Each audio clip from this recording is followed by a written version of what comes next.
Middle east एक ऐसा नाम है जिसके बारे में सोचते ही इतिहास, धर्म, तेल और देशों के कह सकते हैं उलझे हुए रिश्ते सब कुछ दिमाग में आ जाता है। और आज इजराइल और ईरान के बीच जो तनाव बढ़ रहा है उसने दुनिया को एक बार फिर से चिंता में तो डाल ही दिया है। तो सवाल यही उठता है कि क्या ये सब सिर्फ सुरक्षा के लिए हो रहा है या इसके पीछे कोई बहुत बड़ा जियोपॉलिटिकल गेम चल रहा है। देखिए, कुछ लोग कहते हैं कि ये बचाव का एक जरूरी तरीका है, वहीं दूसरों का मानना है कि ये सिर्फ ताकत की लड़ाई है। तो चलिए इसी रणनीति को, इसकी आलोचना को और हाँ, इसके भविष्य पर क्या असर पड़ सकता है उसे समझने की कोशिश करते हैं। तो चलिए इसे थोड़ा और गहराई से समझते हैं। आज के संकट को ठीक से समझने के लिए सबसे पहले हमें इसमें शामिल मुख्य देशों यानी कि जो की प्लेयर्स हैं उन्हें जानना होगा। अब देखिए, ये तीनों बड़े खिलाड़ी हैं। इजराइल के लिए ईरान सबसे बड़ा खतरा है। वहीं ईरान इजराइल और अमेरिकी मौजूदगी को अपने लिए एक रणनीतिक घेराबंदी की तरह देखता है। और अमेरिका के लिए इजराइल इस पूरे रीजन में उसका सबसे करीबी और भरोसेमंद साथी है। और ये जो तनाव है ना, ये कोई नई बात नहीं है। दशकों से ये सीरिया, लेबनान, इराक और गाजा में प्रॉक्सी वॉर्स के जरिए पर्दे के पीछे से सुलगता रहा है। लेकिन अब जो हुआ है उसने एक सीधे टकराव का खतरा काफी बढ़ा दिया है। तो अब सवाल ये है कि अमेरिका इतनी मजबूती से इजराइल का समर्थन क्यों करता है? इसके पीछे सिर्फ एक नहीं बल्कि कई वजहें हैं। एक्सपर्ट्स अक्सर अमेरिकी पॉलिसी के पीछे इन 3 मेन पिलर्स की बात करते हैं। तो चलिए एक एक करके इन्हें समझते हैं। देखिए, कई डिफेंस एक्सपर्ट्स का मानना है कि इजराइल उस इलाके में अमेरिका का सबसे भरोसेमंद सिक्योरिटी पार्टनर है। इंटेलिजेंस शेयरिंग से लेकर एडवांस्ड मिसाइल डिफेंस सिस्टम तक, ये पार्टनरशिप अमेरिका को एक बड़ी मिलिट्री बढ़त देती है। अगर इस नज़रिए से देखें तो इजराइल को मजबूत रखना असल में ईरान को काबू में रखने की एक बड़ी स्ट्रैटेजी का हिस्सा है। और ये पॉलिसी किसी एक पार्टी की नहीं है।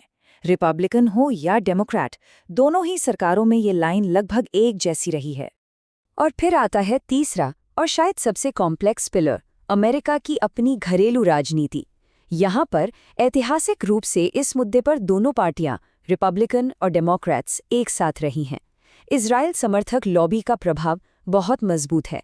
इवेंजेलिकल वोटर्स का एक बड़ा बेस है जो इसका समर्थन करता है। तो कांग्रेस में भी इस पर सालों से एक आम सहमति रही है। हाँ, ये जरूर है कि हाल के कुछ सालों में इस पर बहस कह सकते हैं थोड़ी तेज हो गई है। लेकिन ठहरिए, ये तो कहानी का सिर्फ एक ही पहलू है। दुनिया भर में, खासकर यूरोप और डेवलपिंग देशों में, इस पॉलिसी की आलोचना करने वाली आवाजें लगातार तेज हो रही हैं। सबसे बड़ा डर इस बात का है कि ये टकराव बेकाबू हो सकता है। और इतिहास गवाह है, पास्ट में ऐसे कई उदाहरण हैं जब एक छोटे से इलाके में शुरू हुई लड़ाई देखते देखते बहुत तेजी से फैल गई। दुनिया भर के कई एक्सपर्ट्स का ये भी मानना है कि वेस्टर्न देश कुछ लड़ाइयों पर तो बहुत सख्त रवैया अपनाते हैं और कुछ पर नरम। अब ये सोच सही हो या गलत, लेकिन ये दुनिया भर के ओपिनियन पर गहरा असर डालती है। कुछ एक्सपर्ट्स का ये भी मानना है कि ये जो मजबूत मिलिट्री पोस्चर है, ये चीन और रूस जैसे कॉम्पिटिटर्स को एक मैसेज देने का भी काम करता है। इस नज़रिए से मिडिल ईस्ट की ये पॉलिसी सिर्फ मिडिल ईस्ट तक ही सीमित नहीं है, बल्कि ये दुनिया में अमेरिका की साख से भी जुड़ी हुई है। तो ये कुछ ऐसे सवाल हैं जिन पर पॉलिसी एक्सपर्ट्स आज भी बहस कर रहे हैं और इनके जवाब सच कहूं तो बिल्कुल साफ नहीं हैं। लेकिन अहम बात यह है कि लॉन्ग टर्म स्ट्रैटेजी पर अब गंभीर सवाल उठाए जा रहे हैं। हमें यह भी समझना होगा कि ये लड़ाई सिर्फ एक रीजन तक ही सीमित नहीं रहने वाली है। इसके जो नतीजे होंगे वो पूरी दुनिया महसूस कर सकती है। एक्सपर्ट्स के मुताबिक इसके कई ग्लोबल असर हो सकते हैं, लेकिन इनमें से जो सबसे पहला और सीधा असर है वो हमारी इकोनॉमी पर पड़ सकता है। सोचिए, भारत, यूरोप और कई डेवलपिंग देशों की इकोनॉमी तेल की कीमतों पर कितनी निर्भर है। अगर तेल की कीमतें ऊपर नीचे होती हैं तो इसका सीधा असर पूरी दुनिया की अर्थव्यवस्था पर पड़ सकता है। दूसरा बड़ा खतरा वो है इस इलाके में हथियारों की एक नई दौड़ शुरू होने का, एक नई आर्म्स रेस जो सिक्योरिटी के सारे समीकरणों को पूरी तरह से बदल सकती है। और ये सब सिर्फ मिडिल ईस्ट को ही नहीं बल्कि पूरे एशिया के सिक्योरिटी बैलेंस को बदल सकता है, जिससे एक बहुत ही खतरनाक किस्म की अस्थिरता पैदा हो सकती है।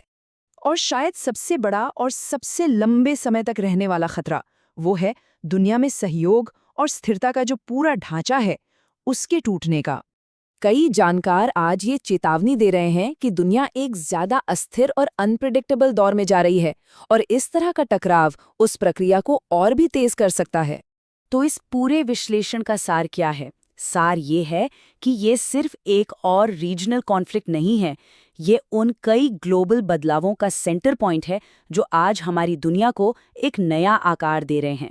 तो आखिर में सवाल यही बचता है, क्या ये सच में रोकथाम की कोशिश है या फिर ये इस इलाके को और भी गहरी अस्थिरता की ओर धकेल रहा है? ये एक ऐसा सवाल है जिसका जवाब तो शायद आने वाला वक्त ही देगा। लेकिन एक बात बिल्कुल साफ है, पूरी दुनिया की नजरें इस शतरंज की बिसात पर टिकी हैं और इस बार जो दांव पर लगा है वो पहले से कई ज्यादा बड़ा है।